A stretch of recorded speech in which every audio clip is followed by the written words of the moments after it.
आम आदमी पार्टी के उत्तर प्रदेश के प्रभारी संजय सिंह ने बेसिक शिक्षा मंत्री को लेकर एक बार फिर बड़ा बयान दिया। संजय सिंह ने बुधवार को पार्टी कार्यालय में प्रेस वार्ता को संबोधित करते हुए कहा कि आम आदमी पार्टी बार बार मांग कर रही है कि बेसिक शिक्षा मंत्री इस्तीफा दे। इस्तीफा फर्जीवाड़ा करने वालों का होना चाहिए।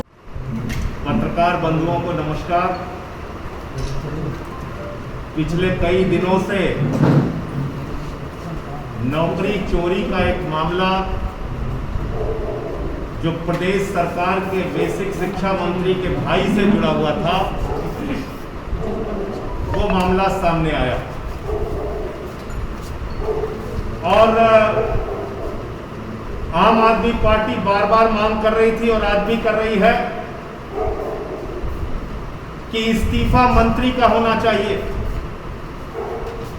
इस्तीफा फर्जीवाड़ा करने वाले का होना चाहिए,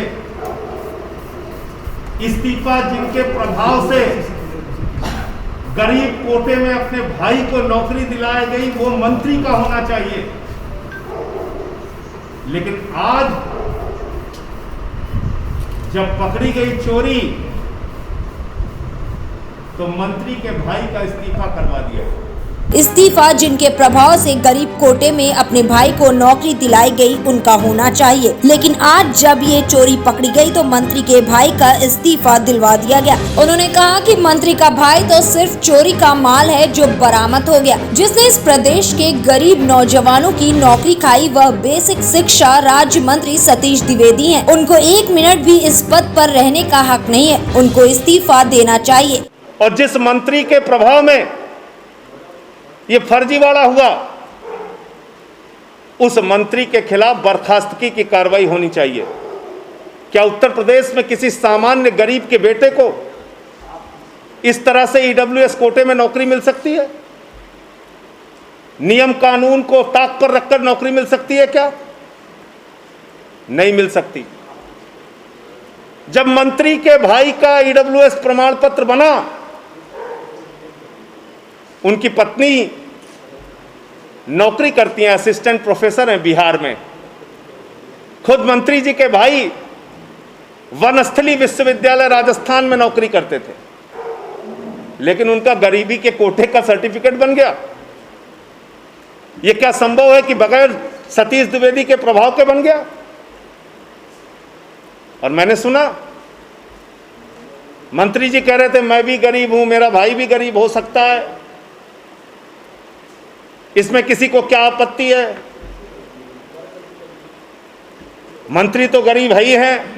आज एक नहीं अनेकों प्रमाण सामने हैं, जिसमें मंत्री के भ्रष्टाचार भी सामने आएंगे। उनके भाई कैसे नौकरी पाए, कैसे ईडब्ल्यूएस सर्टिफिकेट बनाया और लगाए गए, ये भी सामने आएगा। इतना ही नहीं, संजय सिंह ने प्रयागराज में बालू की रेत में दफनाए गए शवों के ऊपर से रामनामी चादर नोचे जाने की घटना को लेकर योगी आदित्यनाथ को घेरते हुए कहा कि सच्चाई स्वीकार सीएम नहीं कर रहे हैं, उन्हें सच्चाई स्वीकार कर लेनी चाहिए। उन्होंने कहा कि भाजपा जिंदा लोगों से राम के नाम पर वोट मांगती है और मरने के बाद शवों के ऊपर से रामनामी चादर भी नोच लेती है। ये भाजपा का दोहरा चरित्र है, यही भाजपा का असली चेहरा है। नामी चदरा नोचा जा रहा था, उखाड़ उखाड़ कर फेंका जा रहा था। यह है आदित्यनाथ सरकार का असली चेहरा, यह है आदित्यनाथ का सरकार का सच कि जब आप जिंदा रहेंगे तो भगवान श्री राम के नाम पर आपसे वोट मांगा जाएगा, लेकिन जब आपकी मौत हो जाएगी तो आपके शव के ऊपर से राम नामी चदरा नोच लिया जाएगा। यह है इस सरकार का सच। यह अपमान है उत्तर प्रदेश के लोगों का, यह अपमान है गंगा घाटों पर उन शवों का जिनको तुम लकड़ियां नहीं दे पाए, जिनको तुम अंतिम संस्कार नहीं दे पाए, जिनको तुम सही ढंग से हिंदू रीति रिवाज के हिसाब से जिनका दाह संस्कार नहीं करा पाए। वो सब आपको चिढ़ा रहे हैं, आपकी व्यवस्था को चिढ़ा रहे हैं। उनके परिवार अपनी मजबूरी की दास्तां कह रहे हैं उन शवों के माध्यम से। संख्या में लोग मर गए अपने गुनाह पे पर्दा डालने के लिए, ये लेके आ जाओ कि ये परंपरा है।